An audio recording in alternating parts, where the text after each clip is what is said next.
Kalau adanya destinasi ini kami lebih cenderung menyampaikan yang ada sawahnya gitu. Nah, dan ide-ide pengembangannya yang saya tidak terfikirkan, tapi beliau terfikirkan seperti itu. Bahkan mohon maaf, dari salah satu insan pers yang terkenal bahkan nasional juga, Pak. Awal-awal kesini itu apa bahasanya, Pak Ustadz, ini operasional dan sebagainya gitu, Pak. Oh iya, siap saya bilang gitu kan. Hanya sekedar pelayanannya sedikit, hormatud dhaif, memuliakan tamu, Pak, waktu itu. Akhirnya dia malah menangis, Pak. Loh, saya di sini minta mohon maaf untuk operasional dan sebagainya, tapi kok malah dijamu sedemikian sama Pak Ustadz dan santri-santri ini.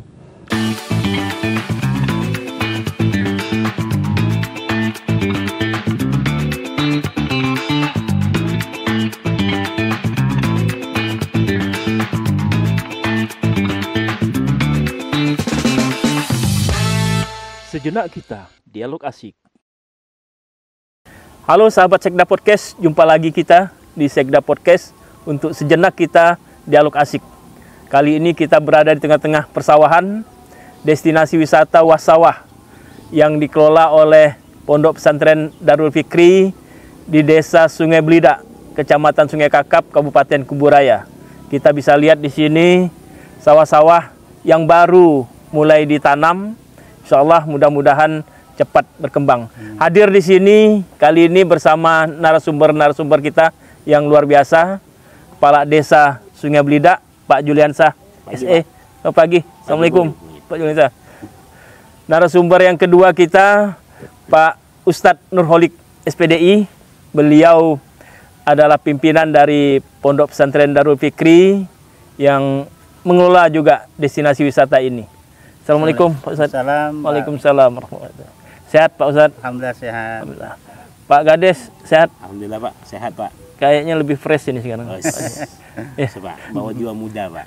Biasa kalau ketemu kan malam, iya, udah agak ini. Tapi sekarang lusuh, Pak. Agak lusuh. Pagi, sekarang pagi fresh ya. Suasana sawah pastinya pagi Pak. Tambah udara lagi segar Bang Pak. Alhamdulillah ya. Yang penting sehat selalu ya Pak Ade. Pak Ustadz. Siap Pak. Ini ide terkait dengan mengelola destinasi ini gimana? Kan core bisnis apa pondok pesantren nih, ya. Mestinya pengajian, kok bisa jadi betul ini? Mohon izin Bung Sekda Pak ya. Siap. Bung Sekda.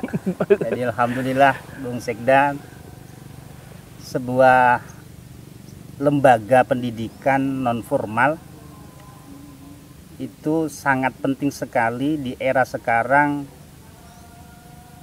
Harus bisa membaca peluang. Oh ya. Apalagi Pondok Pesantren Darul Fikri itu berbasis sosial, Bung Sekda. Siap. Berbasis sosial, seluruh santri itu free.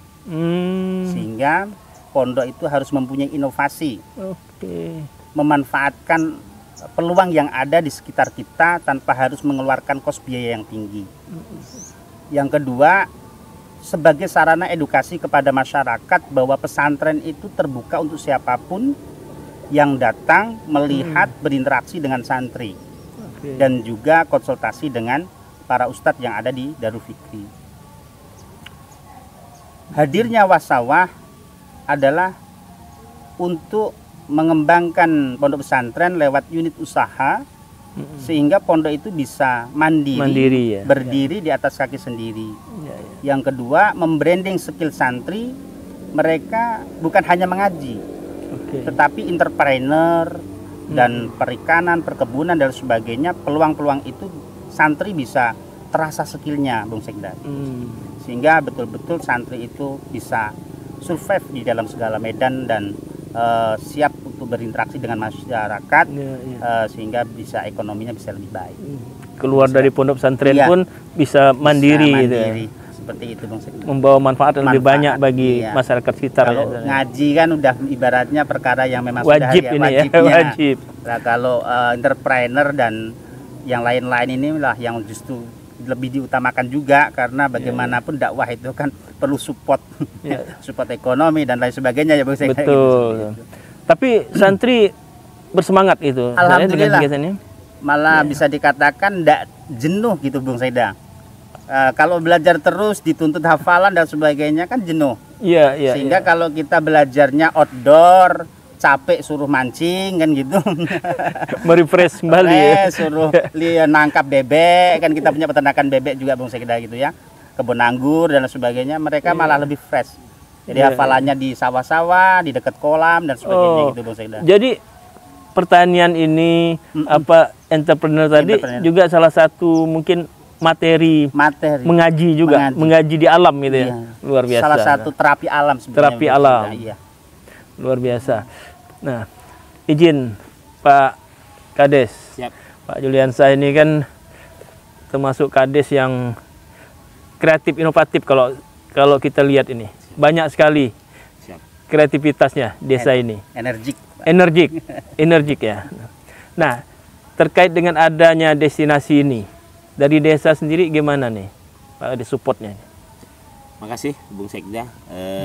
Dengan adanya destinasi wisata ini salah satu juga membantu kami di pemerintahan desa untuk memperkenalkan desa Sungai Belida.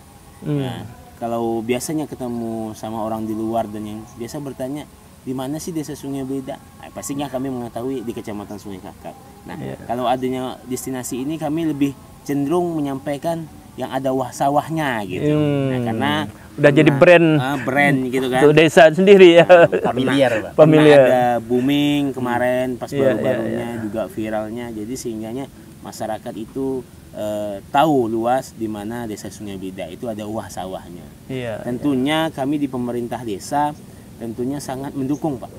Sangat mendukung apa yang keterkaitan untuk pengembangan destinasi wisata ini.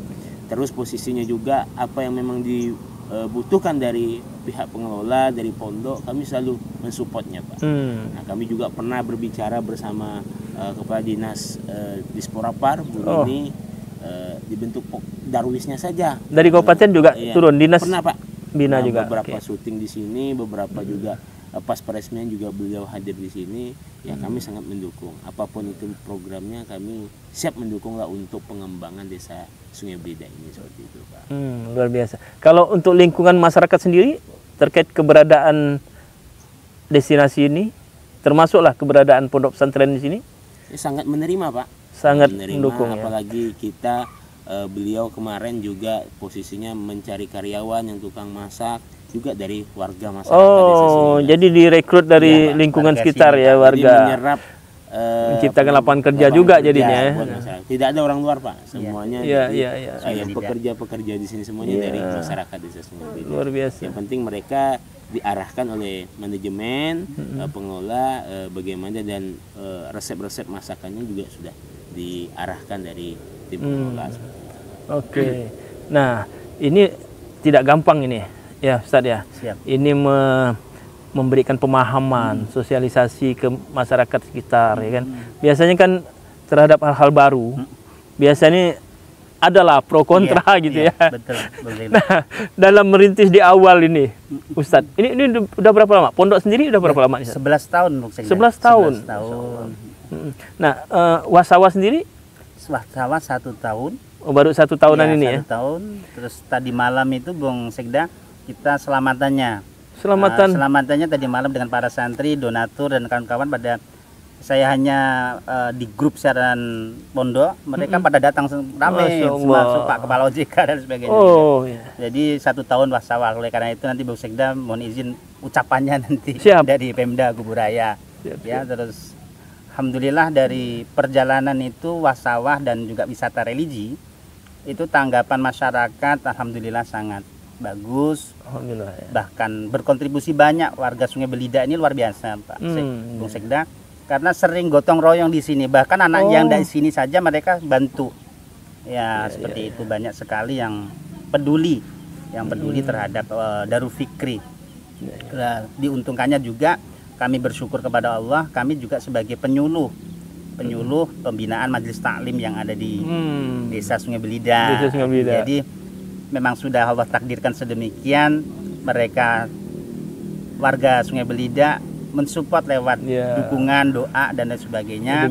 Didukung dengan pemerintah desa, pendekatan yang intens antara ulama, umaro, sarana pendidikan, karena bagaimanapun itu sebuah amanah undang-undang dalam rangka mencerdaskan kehidupan bangsa. Sehingga insya Allah semuanya gayung bersambut. Alhamdulillah ya.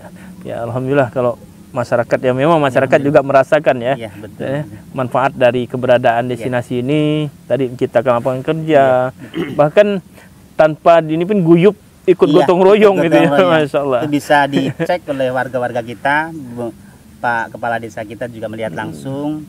Jadi alhamdulillah Bung Sigda, kita sangat diperhatikan oleh warga Sungai Belida. Iya iya iya. Nah kalau ngelihat apa modal sosial seperti ini ya, saya yakin ini eksis malah bisa berkembang. Amin amin. Ya malah bisa berkembang lebih besar. Iya. Kalau pengunjung selama ini dari mana saja nih? Subhanallah, kalau pengunjung itu Bung Sigda, jadi kita kan sering review ya, dari warga Kota Pontianak, Kabupaten Kuburaya, yang sering juga dari lintas negara itu Malaysia, Oh, Kuala Lumpur, malah turis asing turis gitu. asing. Datang. Ternyata sampai dari Malaysia itu saya tanya, taunya dari mana? Dari TikTok Pak katanya. Karena wasawah Iya, tadi. wasawah itu. Masya Allah. Iya, Jadi iya, iya. bisa dikatakan per bulan mereka bahkan tiap minggu selalu ada dari Malaysia. Selalu ada dari Malaysia. Selangor, Kucing, Kuala Lumpur. Masya Allah, turis asing malah Iya. berkunjung ke sini Iya. ya. Oh, ini suatu potensi yang luar biasa nih ya. Kalau untuk pengembangan selanjutnya ada planning? Insya Allah mohon doanya Bung Sekda, planning selanjutnya kita juga bekerja sama dengan kawan-kawan pengusaha, termasuk dengan Pak Edi Kamal, yakni IPARI Ikatan Perhotelan Kalimantan Oh, Barat, PHRI ya. PHRI. Jadi udah survei sini mendesainkan kita mau penginapan resort kecil-kecil di areal tengah sawah Bung Sekda. Oh, wah udah Ya. udah dibuka nih rahasia. Yang Ya, kedua, ya, amin, kita mudah-mudahan ya. doanya Bung Sekda, terus kita mau buka juga mini zoo. Mini zoo. Untuk yang binatang-binatang yang tidak dilindungi lah Bung Sekda, sehingga lebih nyaman mengontrol dan regulasi yang ada kan tidak ada gitu ya. Nah, kalau dia dilindungi ini kan regulasinya banyak Iya, dan iya, sebagainya. iya. Jadi kita hanya sarana edukasi kepada anak-anak. Market kita nanti majelis taklim, anak-anak TK, anak-anak sekolah sebagainya. Dan terus wahana bermain kita lengkapi, penginapan, dan insya Allah kita yang lain-lain intinya menyesuaikan dengan kebutuhan Minat, sekarang, iya. ya, tapi tidak perlu budget banyak gitu. Betul, Bung Sekda, betul, ya betul, kan? betul, Jadi betul. kita mengelola alam yang dimana alam itu menjadi asbab rezeki, Bung Sekda. Amin ya, Nah, ya, ya. seperti itu. Luar biasa nih. Nah. Jadi pondok pesantren pengajian, mengaji juga di alam, Iya, termasuk tadi mini zoo-nya, mini zoo-nya. atau mungkin ada pelajaran juga untuk bahasa Binatang. mini zoo. Sebetulnya itu hanya trik Bung Sekda, trik metode. Karena tamu saya itu sering banyak kawan-kawan yang memang galau. Galau. Banyak Galau yang dalam arti apa nih? dalam segala hal Bung Sekda. Dalam segala hal. Iya, seperti kalau ini deket-deket ini nih bulan-bulan ini tamu saya itu banyak yang sering Oh. usahanya bangkrut, nurun, omset dan sebagainya. Oke, Terus oke, banyak yang minta carikan jodoh dan lain sebagainya. Jadi Pak Kades juga biasa galau ini. kok galau Pak Ustadz aja. Dari situ sebenarnya saya hanya sebuah trik metode. Oke.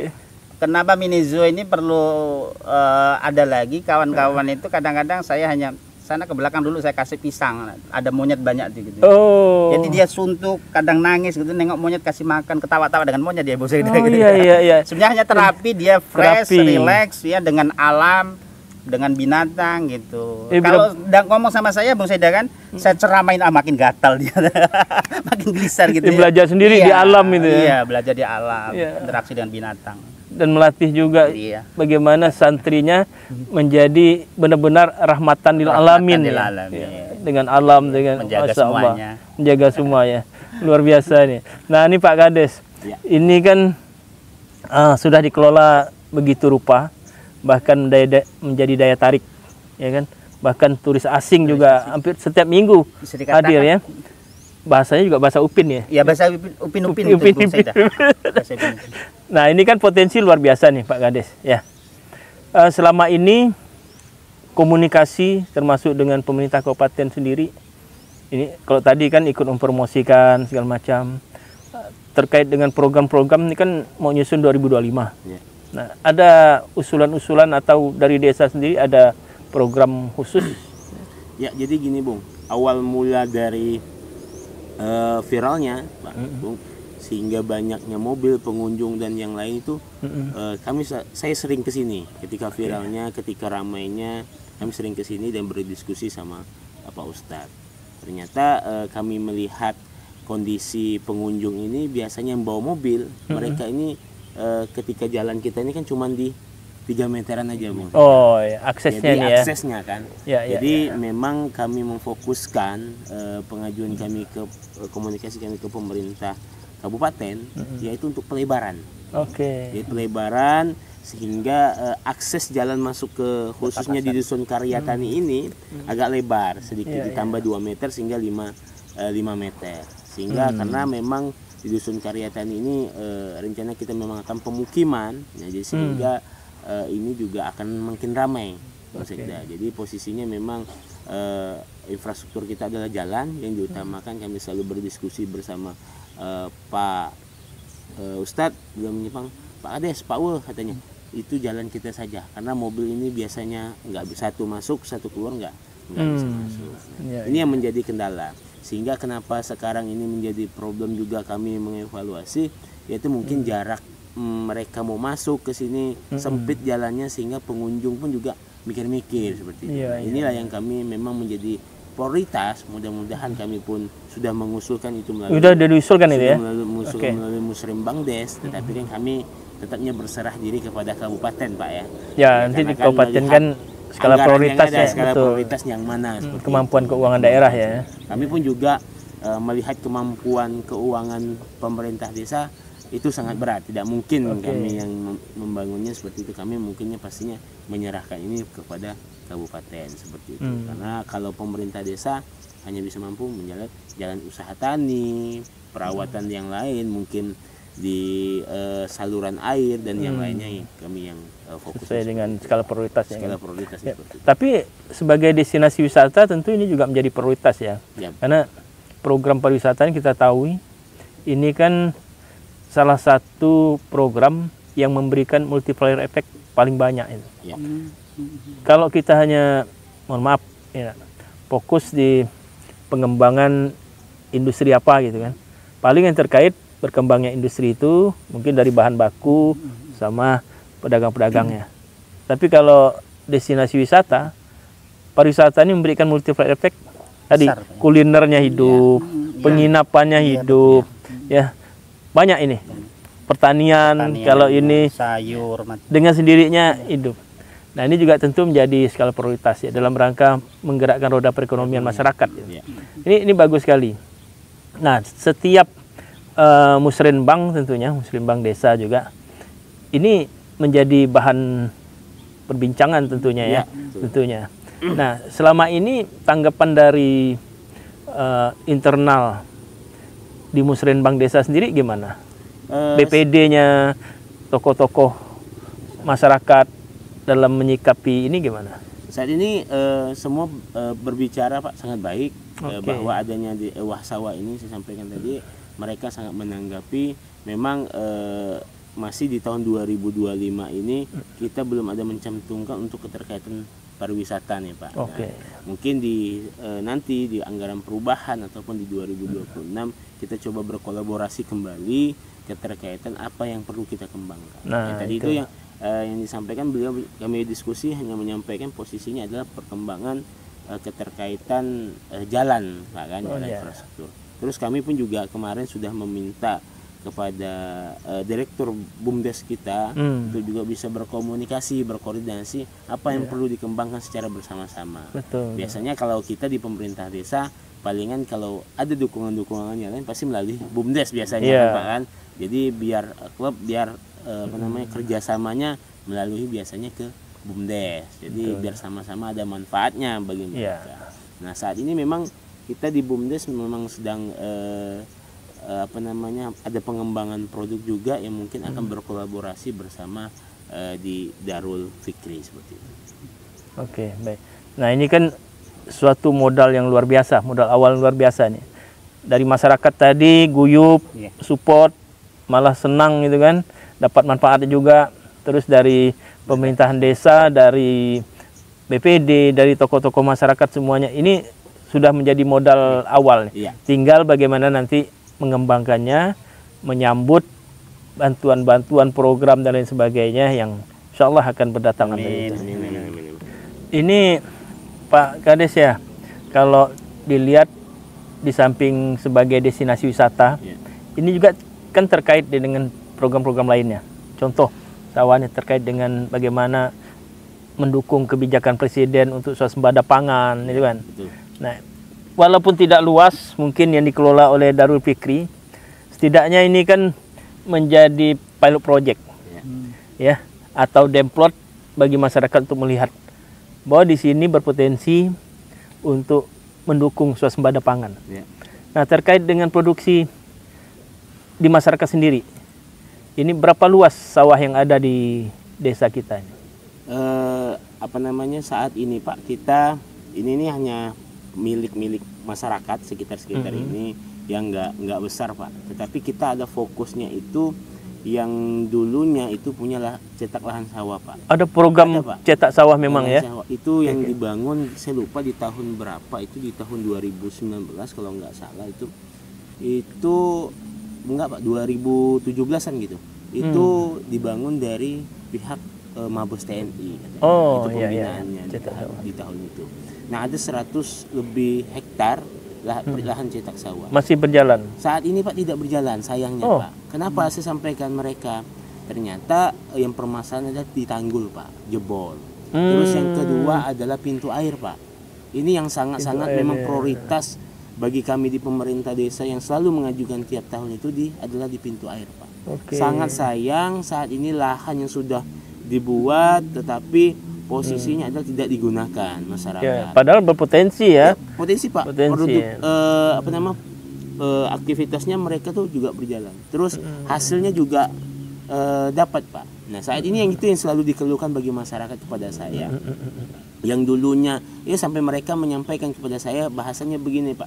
Yang dulunya kami ini tidak butuh dengan bantuan, tetapi karena jebolnya lahan itu dan kami tidak bisa menggunakan, sekarang kami butuh bantuan. Bantuan dalam bentuk bantuan orang menerima PKH dan yang lainnya. Jadi terkait semua Pak.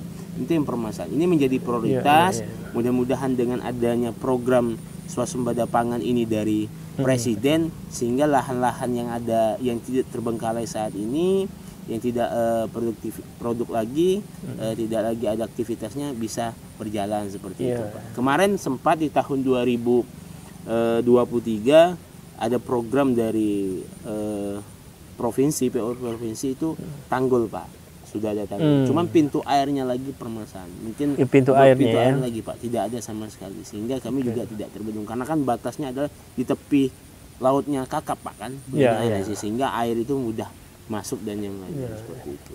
Kalau segini memang di Dusun Karya Tani ini bagian yang di deretan Darul Fikri ini memang lahan pertanian Pak, sehingga tidak ada boleh membangun pemukiman perumahan. Di sini tidak ada, kecuali di daerah sebelah itu perumahan bisa. Tapi kalau di sini memang diuntukkan memang lahan pertanian. Ya, namanya juga Dusun Karya Tani memang terbangunnya dusun ini konsepnya karena pertanian. Ya bagus ini untuk menjaga ketahanan pangan nasional juga gitu kan. Luar biasa ini. Nah, kalau permasalahan seperti itu tadi ya. Tapi usulan segala macam sudah setiap tahun Pak. Saya sudah berjalan di 3 tahun ini. Setiap saya selalu mengusulkan Pak. Karena beberapa pintu air kita juga sudah ada jebol menjadi prioritas, kami usulkan seperti itu. Ya, mudah-mudahan ini memang menjadi prioritas program nasional ini ya. Untuk swasembada pangan ini salah satunya. Ya. Kalau selain padi sendiri apa nih? Di pondok pesantren selain padi apa? Ustaz? Selain padi kita buah-buahan apa nih? Anggur Pak. Anggur. Anggur subur ya? Subur, cuma tadi Pak kita ndak urus secara maksimal karena kos biayanya cukup tinggi. Kos biayanya cukup tinggi dan perlu perawatan yang memang luar biasa Mbak ya. Sehingga kurang maksimal hasilnya. Waktu di awal-awal itu kita masih disupport banget, dibimbing langsung dari Balai Benih. Nah, setelah itu diserahkan ke santri-santri. Maklum santri-santri ini kan macam-macam, nggak fokus juga. Ngaji perlu tenaga ahli memang. Termasuk peternakan bebek kita ada kurang lebih 300 bebek. Itu dari ZBM PLN Mbak. Kalau anggur itu dari BI. Jadi telurnya kita jual dengan para donatur dan kita juga tetaskan sendiri. Terus perikanan, perikanan ini tamu-tamu mancing, sewa pancing, ikan dibawa pulang boleh, dimasak pun boleh. Oh, ada pemancingan juga ada ya. juga. Wah, ini menarik ini. Benar-benar untuk merefresh, untuk yang galau-galau tadi bagusnya ke sini ya. Yang galau-galau. Gimana Pak? Ya, betul. Pak Kalau Kades. Ustadz ini Bung Sekda, saya tidak meragukan Bung Sekda. Terutama beliau, kalau saya tidak meragukan beliau ini link untuk semuanya itu sangat luar biasa. Iya, Maksudnya iya. apa namanya, kenalan-kenalan beliau ini, donatur-donatur beliau sangat luar biasa. Karena memang yang membantu beliau adalah donatur-donatur beliau, relasi-relasi beliau yang sangat luar biasa, dan ide-ide pengembangannya yang saya tidak terfikirkan, tapi beliau terfikirkan. Iya. Mungkin beliau ini saya rasa sebelum tidur memikirkan dulu ya. Efek ngopi Enggak Pak. ada ya. Efek ngopi. Apalagi sih yang saya mau perlu kembangkan seperti Iya, itu. iya, iya. Nah, itu yang sangat luar biasa ya. Betul-betul membantu kami juga di pemerintahan desa ketika di mana sih desa Sungai Blida ya, sambil mengenalkan di desa Sungai Blida seperti itu. Karena kenapa? Kalau di Punggur orang sudah kenal. Di mana Punggur? Ada yang banyak langsatnya, ada banyak duriannya. Kalimas juga sama kan, seperti itu. Kakap orang udah tahu, Pak 9 sudah tahu kan, Sungai Rengas, Sungai Kupang. Kalau Sungai Blida produknya apa? Jarang disebut ini. Jarang disebut Pak kan. Paling Sungai Blida belidanya ya, ikannya. Ikannya pun ada ya Pak. Ikan ada Pak. Biasa kadang ada seperti itu. Iya, menarik. Dan memang kita butuh, mudah-mudahan nih dari Darul Fikri ya Ustaz ya. Amin. Ini santri-santrinya nanti jebolan Darul Fikri ini bisa menjadi entrepreneur yang tadi rahmatan lil alamin ya, paham terhadap alam ya, menjaga ekosistem dengan relasi tadi dengan masyarakat, dengan siapapun harus baik. Ya, harus baik, itu luar biasa ini. Dan memang kita butuh entrepreneur ini Pak Kades. Iya. Saya menghitung untuk mengejar target Pak Presiden pertumbuhan ekonomi 7% sampai 8% setahun, itu ya. Di Kuburaya sendiri, saya hitung itu masih memerlukan sekitar 30.000 UMKM. 30.000 ya. Saat ini yang terdata di Pemda itu baru 22.000 UMKM. Masih jauh. 8.000 lagi. Masih 30.000. Kita butuh lebih kurang 50.000 UMKM. Oh, separuh lagi. Dengan 50.000 UMKM diharapkan kalau masing-masing UMKM ini katakanlah menampung 5 tenaga kerja, berarti bisa terserap 250.000 tenaga kerja di Kuburaya. Nah, ini baru pertumbuhan ekonomi, roda perekonomian tadi 7 sampai 8% per tahun itu bisa tercapai kalau memang daya tampung tenaga kerja seperti ini. Itu kalau saya hitung ya. Nah, oleh karenanya Darul Fikri ini saya rasa ini salah satu pelopor ini ya. Amin amin. Untuk tadi menciptakan entrepreneur ya. Karena negara kita juga butuh entrepreneur. Kita Indonesia baru sekitar 3,5%. 3,5%. Entrepreneur. Singapura itu sudah 8%, 8,6%. Jadi untuk menuju negara maju, memang Indonesia setidaknya entrepreneurnya ya 7% lah. 7% ya Pak. Nah, ini mau kita kejar juga tentunya, termasuk di Kuburaya ini. Maka kita butuh tumbuh lagi sekitar 30.000 UMKM di Kuburaya. PR-nya masih itu Pak ya. Masih banyak, luar biasa. Ini harus ya tentunya bersama-sama minta desa. Tadi termasuk dari pondok pesantren kan, yang sudah Pak Ustadz lakukan bersama tim di pondok pesantren ini salah satu nanti keluar tumbuh UMKM.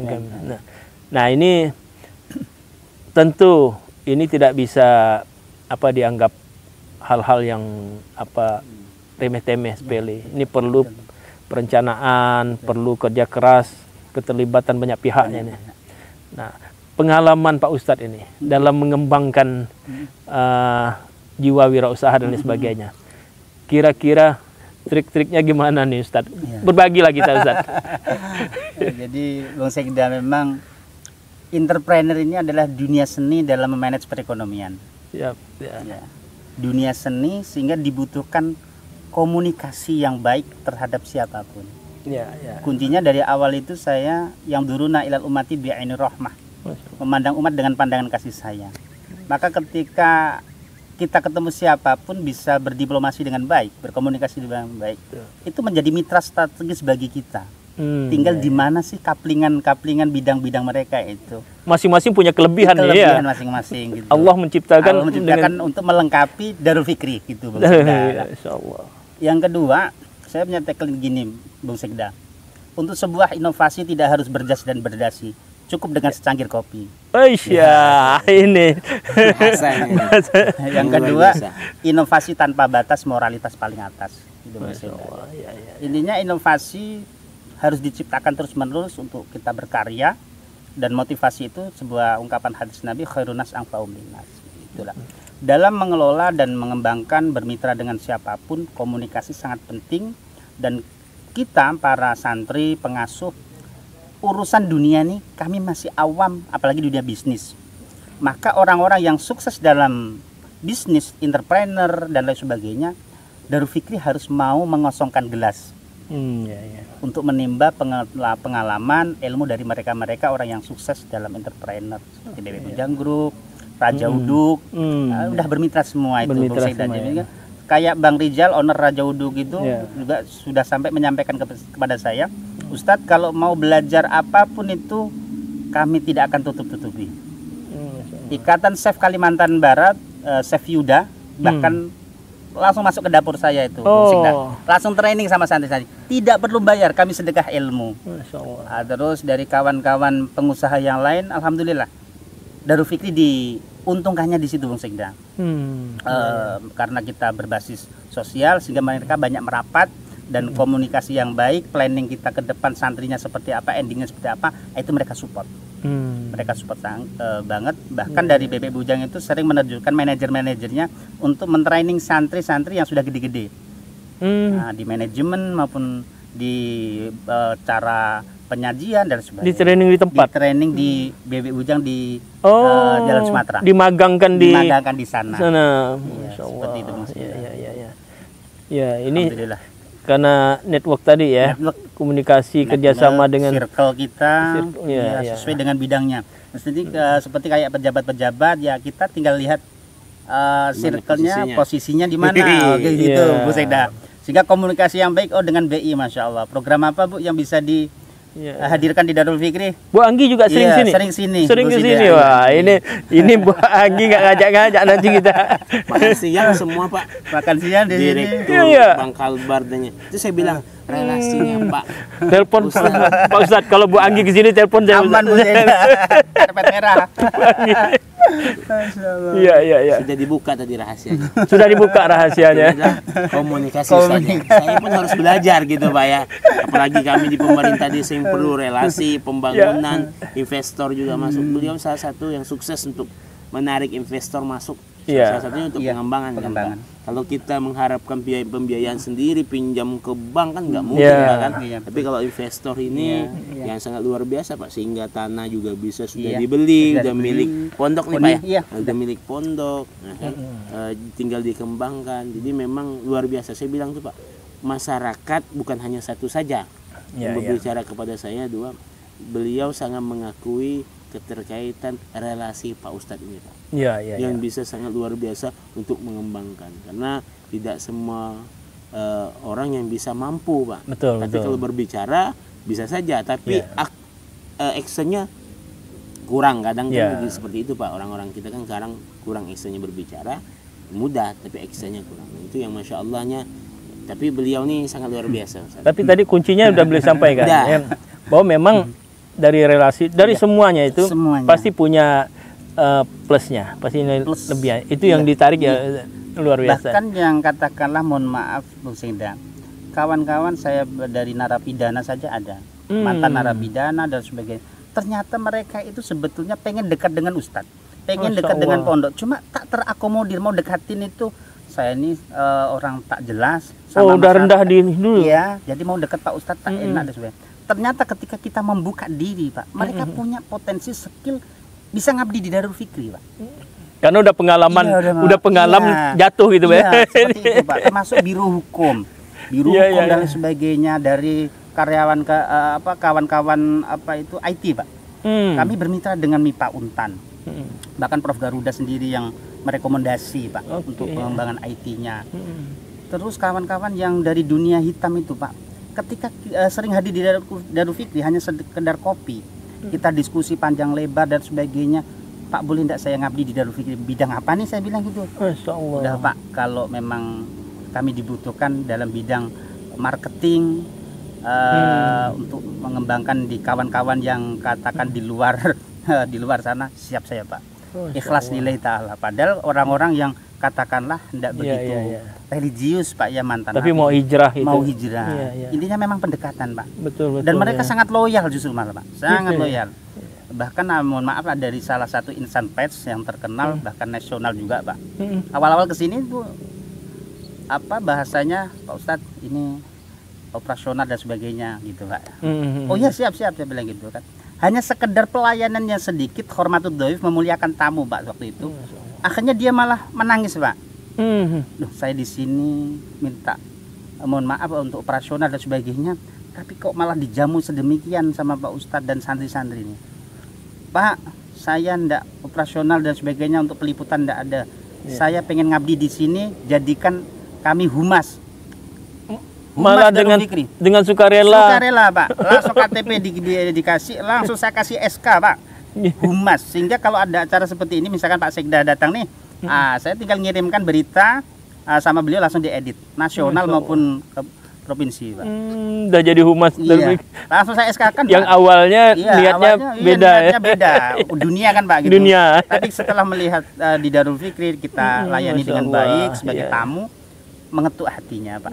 Allah yang mutar balikan hati. Semua yang balikan hati. Tapi Masya Allah ini hikmahnya di Darul Fikri bagi masyarakat luas, luar biasa tadi, memberikan hikmah. Pelayanan, Pak. Iya. Nah, ini kan artinya manajemen di dalam Darul Fikri yang Pak Ustadz terapkan selama ini kan.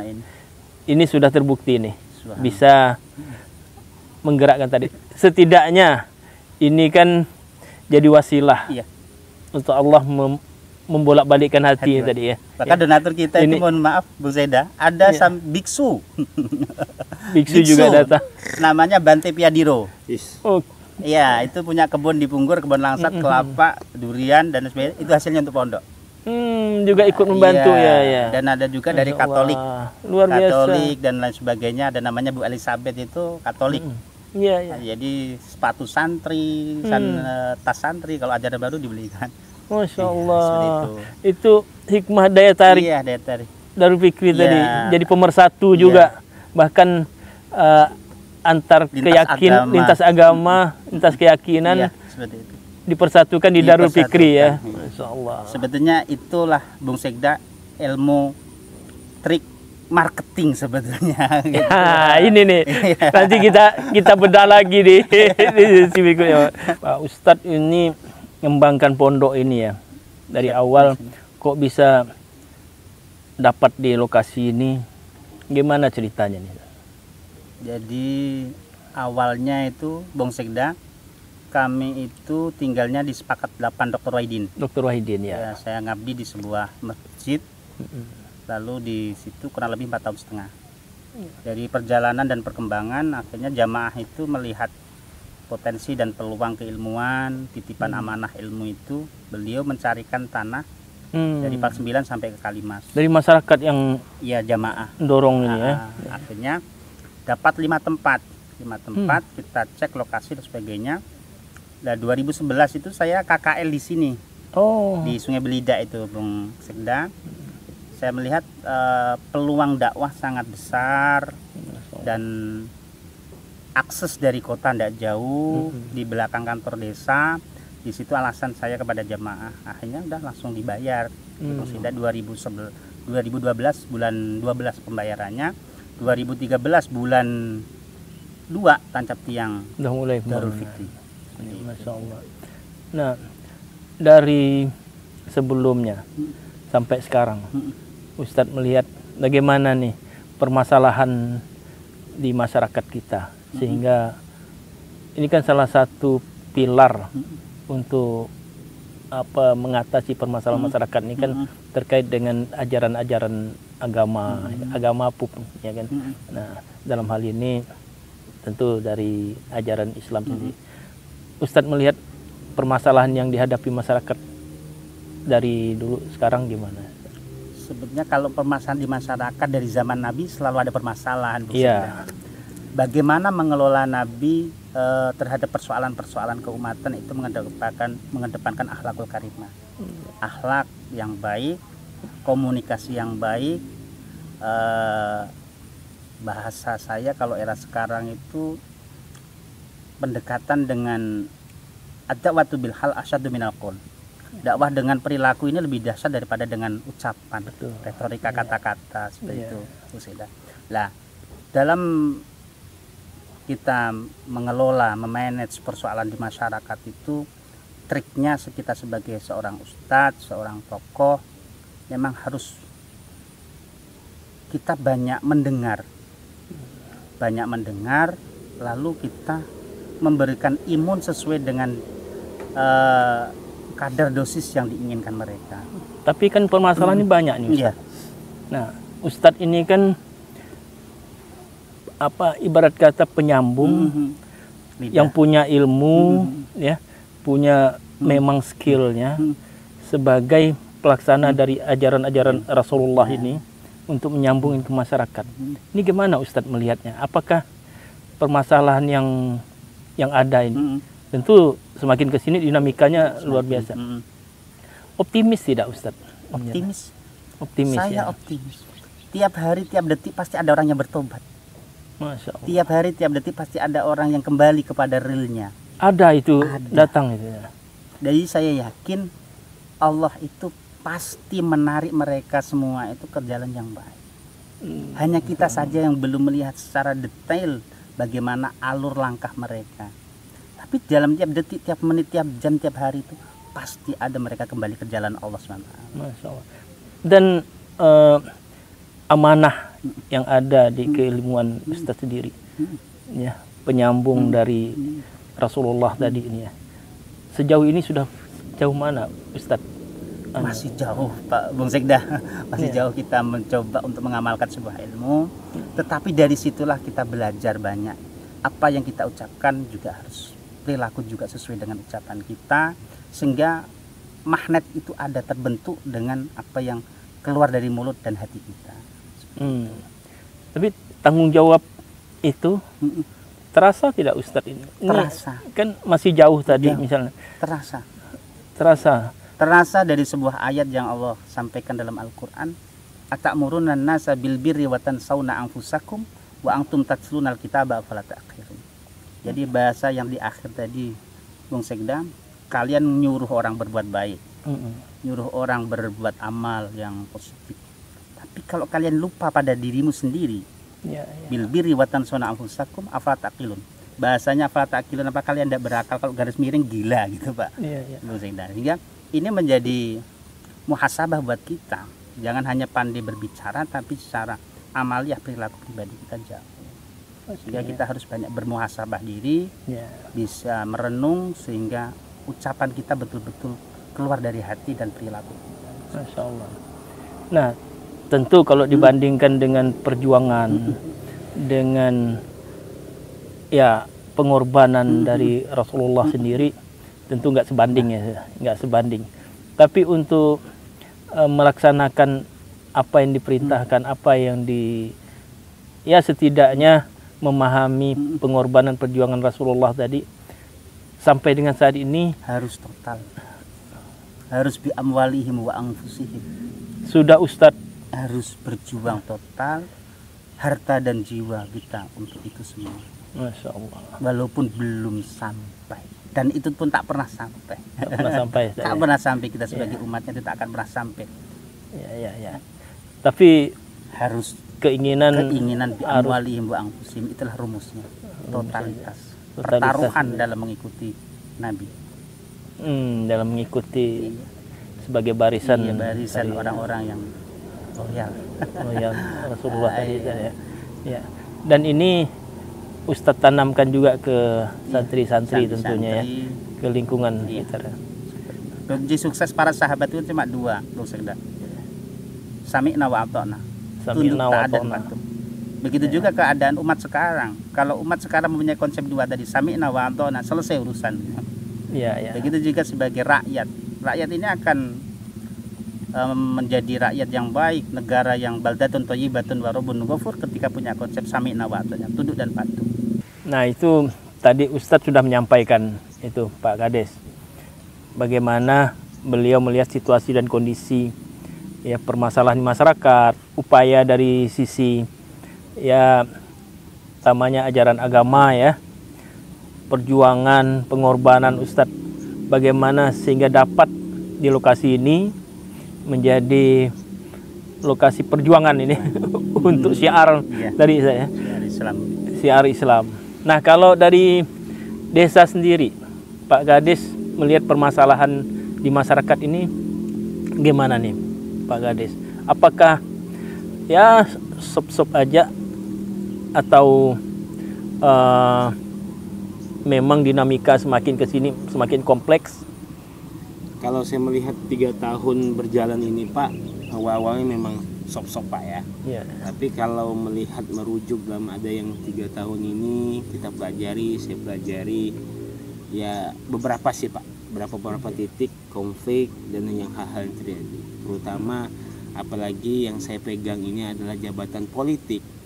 Pastinya Pak keterkaitan konflik politik pasti ada Pak, di tengah-tengah masyarakat.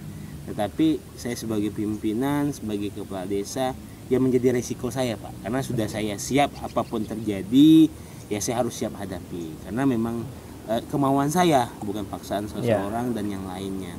Nah, apapun menjadi permasalahan di lapangan, saya juga harus menyelesaikan terkait itu. Konflik-konflik yang ada di konflik politik ataupun yang lainnya, pasti saya harus siap juga menghadapi hal-hal itu, karena sudah menjadi resiko ketika kita menjadi pejabat politik. Benar pun di mata orang yang benar pun kami lakukan, pasti yang tidak suka dengan kami pasti penilaian tidak akan benar Pak. Nah, itu semuanya, itulah saya mengambil contoh seperti itu. Ya, terlepas dari jabatan politik juga itu Pak Kades. Ini kan Pak Kades maju sebagai kepala desa tadi, sebagaimana Pak Kades sampaikan, ini memang ada keinginan Pak Kades. Tentu ada visi misi Pak Kades ya, melihat situasi. Kenapa Pak Kades tertarik untuk menjadi pemimpin di desa ini ya kan? Mungkin ada permasalahan, nggak mungkin, saya yakin nggak mungkin Pak Kades hanya untuk happy aja Iya, menjadi Pak Desa kan. Betul, Pak. Pasti ada visi misi, ini ada masalah di masyarakat saya gitu ya. Nah ini Sebelum saya maju sebagai kepala desa Pak, pasti saya melihat dulu situasi yang ada. ya. Kenapa sih desa saya seperti ini? Nah, ketika saya ingin maju desa, pasti visi misi saya ada.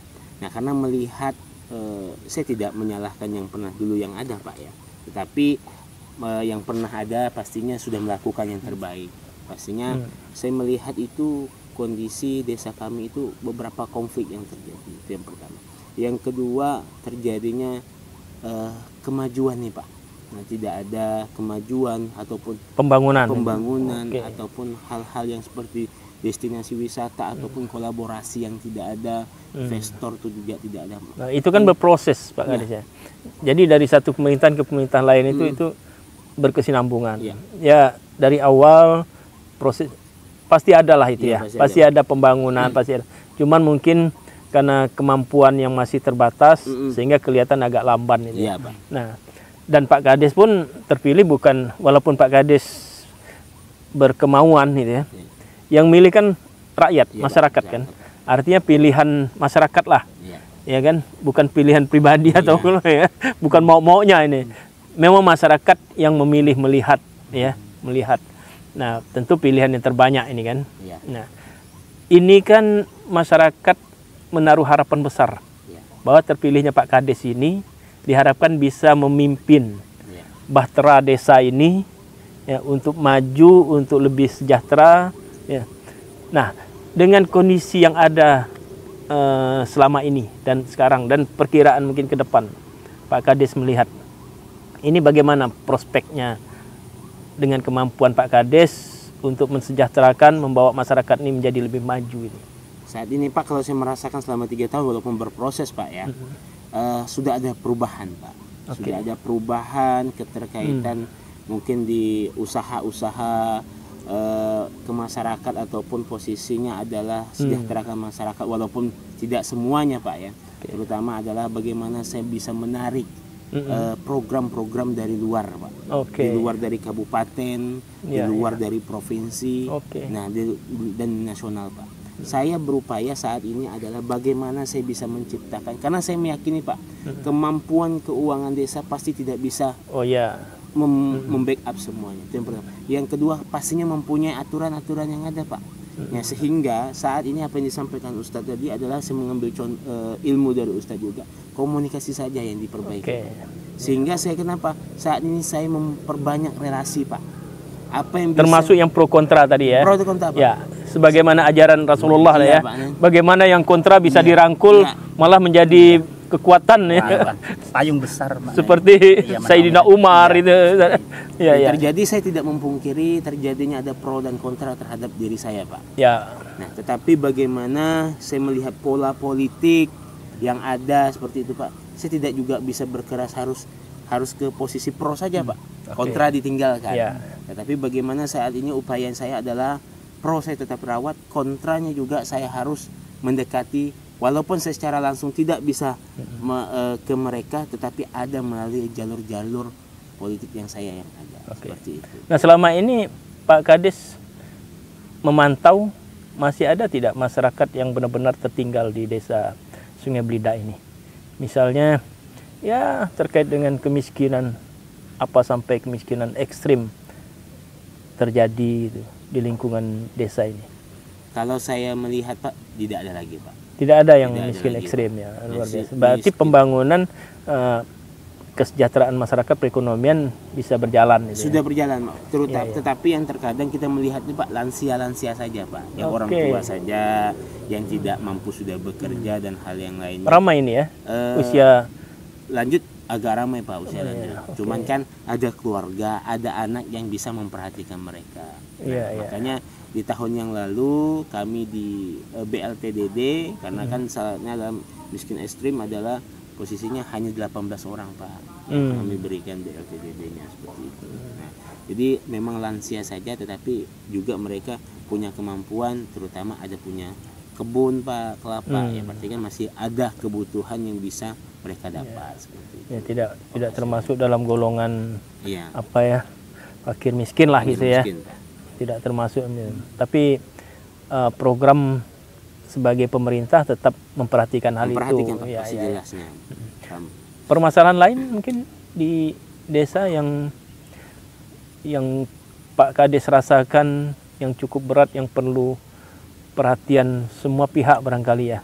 Karena kalau kita catatkan permasalahan sosial itu sendiri itu ada 26 jenis.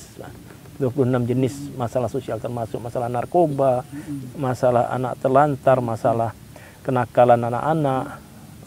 Itu masalah-masalah sosial yang luar biasa, ya kan. Nah, Pak Kades melihat permasalahan-permasalahan seperti ini gimana? Tanggung jawab Pak Kades ini. Pak Kades ini sebagai pemimpin loh. Ya kan? Yang dipercaya oleh sebagian besar masyarakat, dipilih ya, untuk memimpin, menggerakkan pemerintahan desa dan masyarakat desa ini mengatasi berbagai permasalahan tadi menuju masyarakat yang ya toib.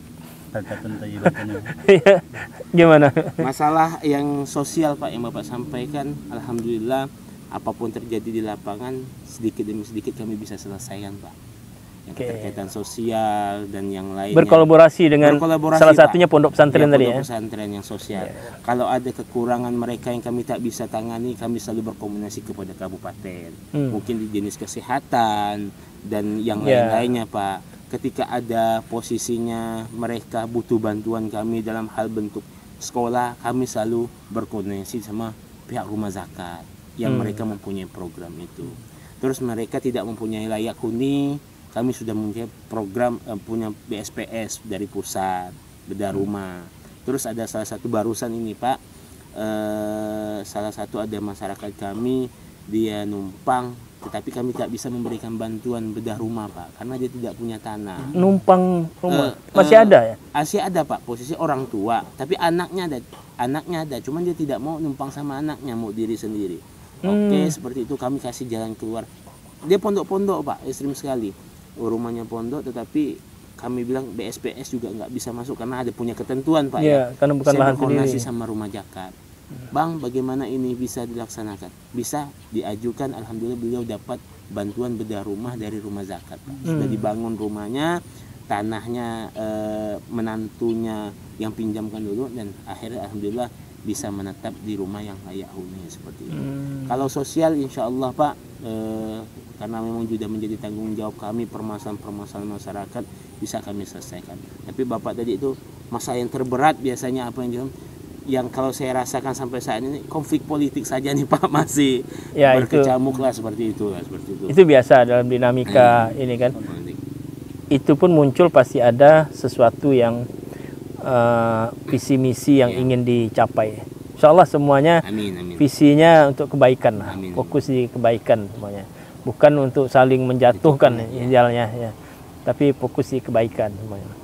Nah, tapi selama ini kira-kira yang apa termasuk tadi yang pihak lain yang masih mempermasalahkan tadi, apa yang Pak Kades rasakan yang paling berat, yang terkesan sekali yang Pak Kades rasakan di masyarakat nih, permasalahan masyarakat? Kalau tadi kan ada satu orang tua yang tidak punya tempat tinggal nih kan. Apa yang menjadi atensi dari pihak lain yang mempermasalahkan tadi? Permasalahan yang Pak Kades rasakan yang belum tertangani, yang dirasakan berat bagi masyarakat ini. Kalau saat ini Pak, yang beratnya belum ada sih Pak yang berat untuk dirasakan. Maksudnya dari perekonomian masyarakat mungkin dari perekonomian masyarakat itu Pak, masih beban saya adalah saat ini yang saya sampaikan ke Bapak ini pintu air Pak. Karena dari awal saya mendapat ini Pak, mereka selalu mempermasalahkan persoalan pintu air. Nah ini yang menjadi PR berat bagi saya Pak, karena mereka mau mengembangkan lahan ini, karena ini potensi besar Pak, 100 hektar lebih ini. Ini mendukung besar, kan? Program swasembada pangan juga. Nah ini yang menjadi benar-benar ketika saya datang selalu yang ditanyakan hal itu. Tapi sampai saat ini saya sudah berusaha mengajukan proposal kepada PUPR provinsi, sampai ke balai pun yang benar tanggung jawabnya balai gitu. Karena kalau kami di kabupaten juga pernah kami ajukan, cuman keterkaitan hal itu kita paham keuangan kabupaten yang mungkin banyak yang prioritas lain, sehingga kami jebolkan hingga nasional pun kami ajukan Pak seperti itu. Ini yang menjadi PR keterkaitan ini, karena ini mendukung perekonomian masyarakat. Ya, mudah-mudahan ini di kesempatan ini didengar semua pihak, termasuk juga tadi jaringan Pak Ustadz yang luar biasa tadi kan. Siapa tahu ada yang mau berinfak, berwakaf untuk di irigasi ya. Ini wakaf yang luar biasa nih Pak Ustadz ya. Saya kemarin Pak dapat laporan lagi ada satu pintu air itu jebol yang tidak bisa itu. Ini ketika pintu air ini jebol Pak, sudah dipastikan rumah orang banjir. Terus yang kedua, perkebunan kelapa ini akan menjadi menguning semua Pak. Nah ini juga yang desakan-desakan. Emang berapa besar itu anggaran untuk itu? Banyak Pak, sangat banyak Pak. Kalau bisa sampai jadi 1 M-an ya Pak. 1 M-an ya? Iya Pak. Karena banyak pintu air yang harus dibangun, dan masih ada satu pintu lagi yang memang harus di 2 titik yang sudah terbangun yang harus direnovasi kembali. Memang ini pintu air sudah lama Pak, puluhan tahun yang memang betul-betul perawatan. Saat ini perawatannya hanya sekedar dari sumbangsi masyarakat, sumbangsi kami dari pemerintah desa yang bisa memperbaiki sementara. Gitu. Dari masyarakat sebenarnya sudah bergotong royong, semangat ya. Untuk memperbaiki hal itu. Luar biasa ya. Oke, ini tinggal bagaimana kita mendorong sumber dukungan dari semua pihak tadi ya, bukan hanya dari pemerintah. Ya siapa tahu tadi ya seperti yang dilakukan Pak Ustadz ya kan. Ya, betul, Pak. Ini kan luar biasa ini. Pihak-pihak lain ya Ustadz ya. Kalau selama ini Ustadz melakukan hal-hal seperti ini untuk memobilisasi ini dari pihak-pihak orang-orang dekat Ustadz, keluarga nggak bermasalah, nggak ngiri gitu. Ini Ustadz ini dapat dana untuk masyarakat terus ini. Ya, bahasa guyonannya ada sih. Ada. Sudah ada gitu. Ini saya kedar pikir terus pejabat-pejabat kawan-kawan gitu. Tapi iseng-iseng guyonan kopi gitu. Iya. Ya, saya bilang semuanya itu kan servisnya, saya bilang gitu. Kalau kita servisnya bagus, tentulah mereka datang lagi, saya bilang. Ini dapat satu lagi servis ya. Ininya seorang ustadz atau kiai atau ulama itu memang seharusnya bisa memposisikan diri seperti dokter umum gitu, Bos Eda. Bisa melayani semua. Melayani ya. Ketika sudah terlayani semua dan jodoh, maka mereka menjadi marketing lepas kita. Nah, seperti itu, Bos Eda. Iya. Jadi kan tidak perlu kita datangkan YouTuber bayar. Cuman kalau dokter kan mengobati fisik kan. Iya, betul. Kalau Ustadz mengobati non fisik juga nih. Insya Allah. Asal ada kopi ya, Bos Eda. Kopinya ya. Kopi galaunya ini ya. Galau. Tapi keluarga enggak mempermasalahkan selama ini. Tidak masalahkan, Bos Eda. Kebetulan saya itu ibu saya mualaf Buddha. Oh, insyaallah. Datuk saya pun Buddha. Masih ada? Masih ada di Jepara. Jepara, karena kelahiran saya itu di Jepara, tepatnya di Keling, tempat kerajaan Kalingga Ratu Sima itu. Jadi basis peradaban Buddha memang di sana. Iya. Masih agama masih Buddha. Tapi sering komunikasi. Kalau di tempat saya itu Bung Senda itu sangat terjaga keharmonisannya. Iya. Bahkan kalau misalkan masjid saya bangun, itu orang umat Buddha pun ikut bantu royong. Oh iya. Kalau orang Islam meninggal, orang Buddha, Kristen ikut juga datang. Tahlilan, mereka hanya hormat diam, tapi terjalin komunikasi dan toleransi yang cukup tinggi. Iya. Bahkan paman saya itu kan juga 5 bersaudara, yang paling bungsu itu jadi biksu. Namanya Bante Piadiro. Pesantrennya itu di Lasem, namanya Ratanavana Arama. Jadi saya dari 5 bersaudara ibu saya itu 4 sudah masuk Islam, yang paling bungsu jadi biksu, Bante Piadiro. Dan udah kesini 2 kali beliau. Jadi kalau musim durian beliau kesini. Iya. Gitu. Ya, ini juga sebagai anak tentu punya tanggung jawab juga ini Ustaz ya. Betul. Ada tanggung jawab lebih ini Ustaz ya. Ya sama, saya juga keluarga istri itu juga multi Ustaz. Ya. Jadi keluarga istri ya. Jadi kita kalau ngumpul ya Indonesia benar. Indonesia benar. Bineka Tunggal NKRI kita biasa. Dan itu indah ya. Ya mudah-mudahan ini tanggung jawab yang lumayan berat juga untuk tapi menjadi indah ketika kita bisa menyikapinya dengan bijak dan arif. Betul. Dan bijak arif itulah yang nanti akan menggerakkan hati mereka semua. Ya semoga diridhoi semua berkah ya Ustaz ya. Apa yang dilakukan selama ini ya. Pak Kades, kita nggak terasa ini sudah di penghujung sesi ya. Asik sekali. Perasaan baru duduk. Kita sambung lagi nanti Pak Kades. Menarik sekali, luar biasa menarik. Dari masalah ajaran agama, kita bicara NKRI, wisata, entrepreneurnya, ya bagaimana pemerintahan desa, masyarakat dengan permasalahan yang semakin kompleks ini kan, banyak hal sebenarnya. Betul. Dari sini mudah-mudahan ini menjadi inspirasi juga bagi kita ya, dan insyaallah nanti kita sambung kembali ya. Amin. Ustaz, ya. Makasih banyak Ustaz. Ya, sehat selalu. Amin. Sukses dan bahagia. Amin. Dengan kopi galaunya juga ya. Pak Kades juga sukses memimpin desa. Doakan, Pak. Sebagai pemimpin desa yang tidak lagi bicara politik konstituennya, tapi seluruh masyarakat baik yang pro dan kontra ini semua di bawah kepemimpinan asuhan kepala desa. Demikian tadi sahabat Sekda Podcast, dialog kita asik sekali. Insya Allah kita ketemu lagi di sesi yang tidak kalah asiknya. Wassalam.